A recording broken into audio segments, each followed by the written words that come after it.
ഈശോ മിശിഹായ്ക്ക് സ്തുതിയായിരിക്കട്ടെ. ഞാൻ മാണിപ്പറമ്പിലച്ചൻ. മാർത്തോമാസ് ലീഹായുടെ ദുഃഖ്രാന നവനാൾ 5-ാം ദിവസം. തിരുവചനം യോഹന്നാന്റെ സുവിശേഷം 11-ാം അധ്യായം 1 മുതൽ 16 വരെയുള്ള തിരുവചനങ്ങൾ. മറിയത്തിന്റെയും അവളുടെ സഹോദരി മർത്തയുടെയും ഗ്രാമത്തിൽ നിന്നുള്ള ഒരുവൻ, ബഥാനിയായ ലാസർ, രോഗബാധിതനായി. ഈ മറിയമാണ് കർത്താവിന് പരിമള തൈലം പൂശുകയും തന്റെ തലമുടി കൊണ്ട് അവന്റെ കാൽ തുടയ്ക്കുകയും ചെയ്തത്. അവളുടെ സഹോദരനായ ലാസർ ആയിരുന്നു അസുഖം ബാധിച്ച് കിടപ്പിലായത്. കർത്താവെ, ഇത് അങ്ങേക്ക് പ്രിയപ്പെട്ടവൻ രോഗം ബാധിച്ച് കിടക്കുന്നു എന്ന് പറയാൻ ആ സഹോദരിമാർ അവന്റെ അടുക്കൽ ആളയച്ചു. അത് കേട്ടിട്ട് യേശു പറഞ്ഞു, ഈ രോഗം മരണത്തിനായിട്ടല്ല, ദൈവപുത്രൻ മഹത്വപ്പെടേണ്ടതിന്, ദൈവത്തിന്റെ മഹത്വത്തിന് വേണ്ടിയാണ്. യേശു മർത്തയെയും അവരുടെ സഹോദരിയെയും ലാസറിനെയും സ്നേഹിച്ചിരുന്നു. എങ്കിലും അവൻ രോഗിയായി കിടപ്പിലാണെന്ന് കേട്ടിട്ടും യേശു ആയിരുന്ന സ്ഥലത്ത് തന്നെ 2 ദിവസം പാർത്തു. അതിനുശേഷം അവൻ ശിഷ്യന്മാരോട് പറഞ്ഞു, നമുക്ക് വീണ്ടും യഹൂദയിലേക്ക് പോകാം. ശിഷ്യന്മാർ അവനോട് ചോദിച്ചു, റബ്ബി, യഹൂദന്മാർ ഇപ്പോൾ തന്നെ നിന്നെ കല്ലെറിയാൻ ഭാവിക്കുകയായിരുന്നല്ലോ, നീ വീണ്ടും അവിടെ പോകുകയാണോ? യേശു പ്രതിവചിച്ചു, പകലിന് 12 മണിക്കൂറില്ലേ? പകൽ സമയത്ത് നടക്കുന്നവൻ ഈ ലോകത്തെ വെളിച്ചം കാണുന്നത് കൊണ്ട് ഇടറി വീഴുന്നില്ല. രാത്രിയിൽ നടക്കുന്നവനോ ഇടറി വീഴുന്നു, കാരണം അവന് വെളിച്ചമില്ല. ഇക്കാര്യങ്ങൾ അവൻ പ്രതിപാദിച്ചു. അനന്തരം അവൻ അവരോട് പറഞ്ഞു, നമ്മുടെ സ്നേഹിതനായ ലാസർ ഉറങ്ങുകയാണ്, എങ്കിലും ഞാൻ അവനെ ഉണർത്താൻ പോകുന്നു. ശിഷ്യന്മാർ അവനോട് പറഞ്ഞു, കർത്താവെ, അവൻ ഉറങ്ങുന്നുവെങ്കിൽ അവൻ സുഖം പ്രാപിക്കും. യേശുവാകട്ടെ അവന്റെ മരണത്തെക്കുറിച്ചാണ് സംസാരിച്ചത്, എന്നാൽ ഉറക്കമെന്ന നിദ്രയെക്കുറിച്ചാണ് അവൻ പറഞ്ഞതെന്ന് അവർ വിചാരിച്ചു. അപ്പോൾ യേശു സ്പഷ്ടമായി അവരോട് പറഞ്ഞു, ലാസർ മരിച്ചുപോയി.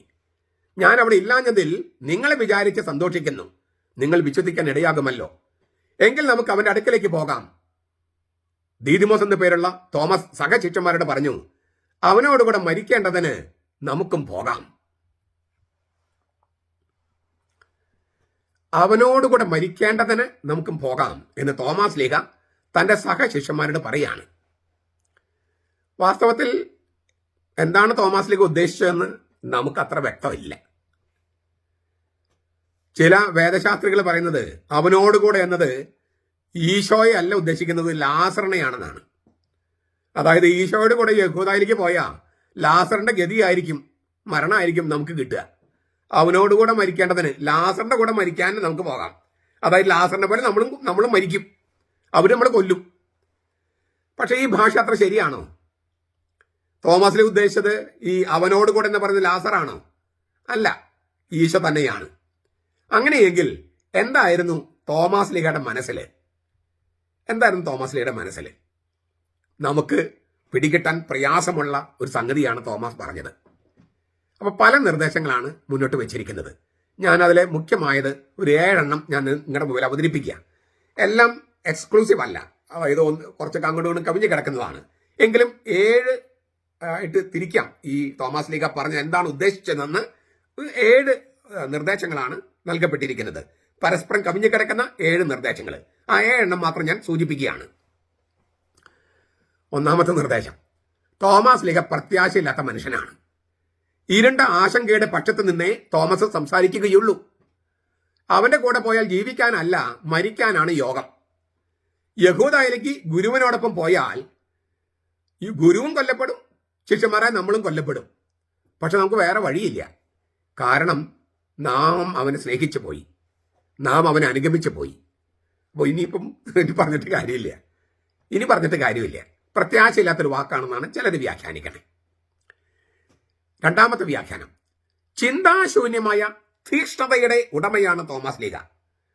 വകതിരിവില്ലാത്ത തീക്ഷ്ണത, ഭയങ്കരമായ തീക്ഷ്ണതയാണ്, പക്ഷെ വകതിരിവില്ല, അല്ലെങ്കിൽ ചിന്തയില്ല. നിന്നോടുകൂടെ മരിക്കാനും ഞാൻ തയ്യാറാണ് എന്ന് പത്രോസ് പറഞ്ഞിട്ടുണ്ട്. മത്തായി 26:35, ലൂക്ക 22:33, യോഹന്നാൻ 13:37. എന്നിട്ട് സമയം വന്നപ്പോൾ പത്രോസ് ഉപേക്ഷിക്കുകയും ചെയ്തു. അതുപോലെ അമിതമായ ആവേശത്താലെ അല്ലേ, നിന്നോടുകൂടി മരിക്കേണ്ടി വന്നാലും ഞാൻ നിന്നെ ഉപേക്ഷിക്കില്ല എന്ന് പറഞ്ഞ ആളാണ് പത്രോസ്. അമിതമായ തീക്ഷ്ണത. പക്ഷെ സന്ദർഭം വന്നപ്പോൾ വാക്ക് പാലിക്കാൻ പറ്റാതെ വീണുപോയി. ഈശോ അറസ്റ്റ് ചെയ്തപ്പോൾ എല്ലാ ശിഷ്യന്മാരും ഓടിപ്പോയ കൂട്ടത്തില് തോമസും ഓടിപ്പോയില്ലേ? അപ്പൊ അവനോടുകൂടെ നമുക്ക് മരിക്കാൻ പോകാമെന്നൊക്കെ പറഞ്ഞിട്ട് എന്തേ സംഭവിച്ചേ?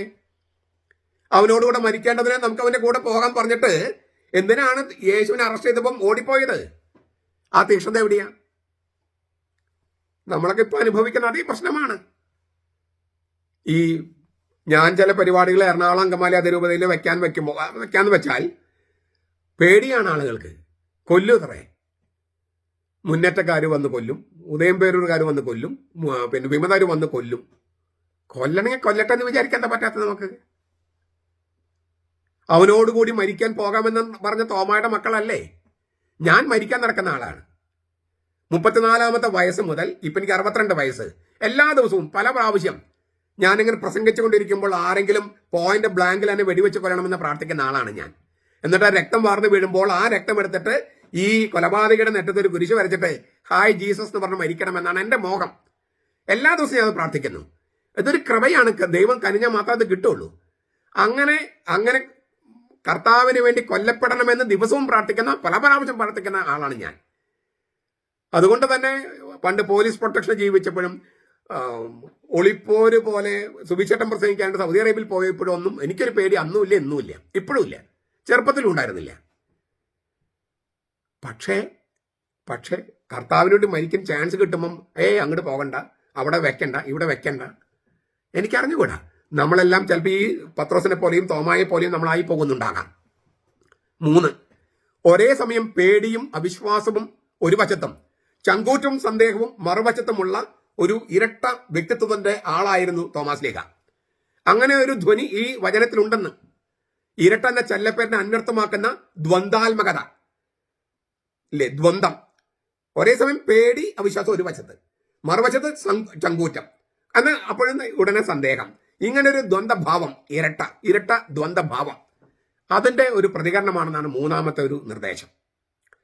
4-ാമത് പറയുന്നത് വിഷാദം തളം കെട്ടി നിൽക്കുന്ന മനസ്സിന്റെ ഉടമയായിരുന്നു തോമാസ് ലീഹ എന്നാണ്.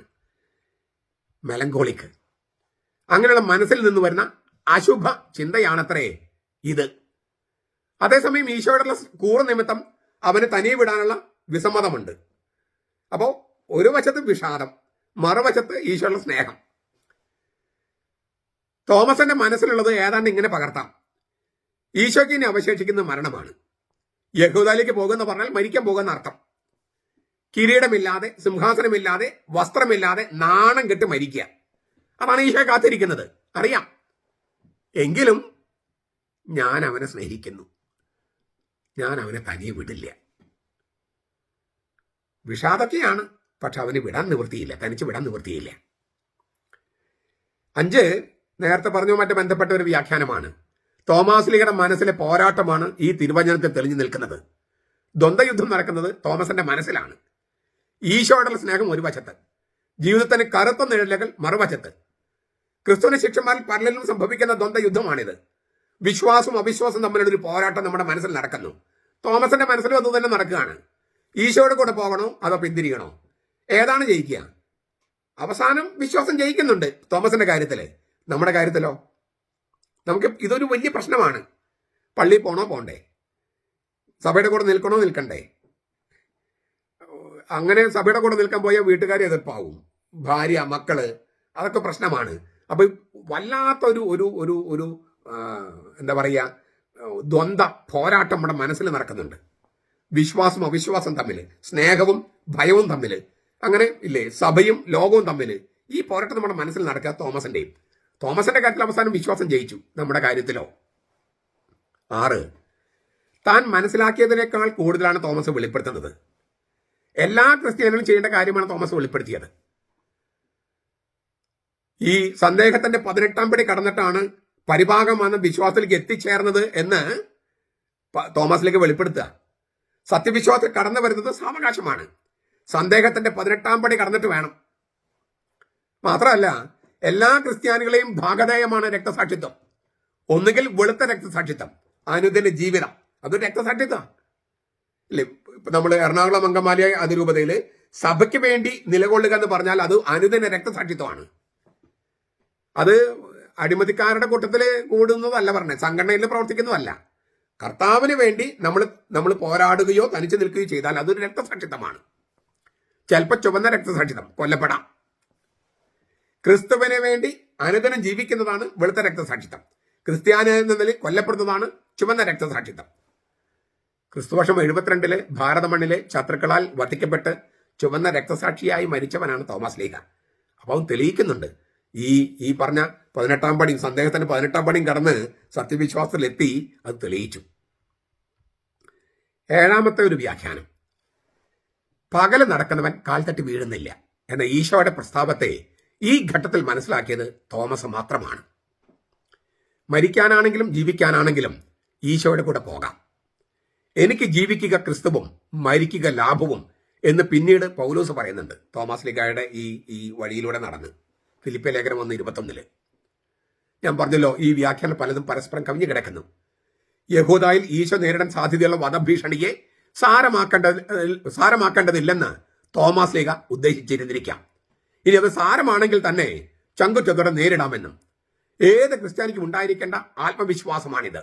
ഈ ആത്മവിശ്വാസം ഉയരെടുക്കുന്നതോ ഈശോയിലുള്ള സത്യവിശ്വാസത്തിൽ നിന്നാണ്.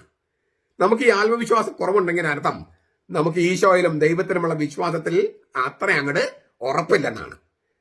അപ്പൊ നമുക്ക് തോമസ് ലീഗ ഈ പറഞ്ഞ വ്യാഖ്യാനങ്ങളെല്ലാം ശരിയായിരിക്കാം, അങ്ങോട്ടും പരസ്പരം കവിഞ്ഞു കിടക്കുന്നതായിരിക്കാം. എല്ലാ കാര്യവും അറിഞ്ഞിട്ടൊന്നും ആയിരിക്കില്ല എന്ന് സംസാരിച്ചത്. പക്ഷെ പിന്നീട് ബോധ്യം വന്ന് കർത്താവിന് വേണ്ടി മരിക്കുകയും ചെയ്തു. നമുക്കിതൊക്കെ നമ്മളൊക്കെ കടന്നു പോകുന്ന ഒരു അവസ്ഥയായിരിക്കാം ഇത്. പക്ഷെ ആത്യന്തികമായിട്ട് കർത്താവിനുള്ള സ്നേഹവും കർത്താവിനുള്ള വിശ്വാസവും വിജയം വരിക്കട്ടെ.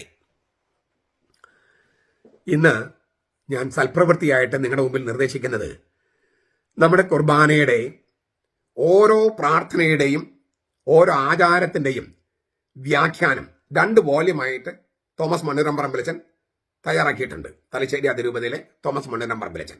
ആ അച്ഛൻ തന്നെയാണ് നമ്മുടെ കുർബാന ടെക്സ്റ്റ് ഉണ്ടല്ലോ, നമ്മൾ ചൊല്ലുന്ന കുർബാന ടെക്സ്റ്റ് 3 അനാഫറയും തയ്യാറാക്കിയത് അദ്ദേഹം തന്നെയാണ് ഇതിന്റെ വ്യാഖ്യാനവും ഓരോ പ്രാർത്ഥനയും ഓരോ ആചാരത്തിന്റെയും വ്യാഖ്യാനം എഴുതിയിരിക്കുന്നത് 2 വോള്യമായിട്ടാണ്.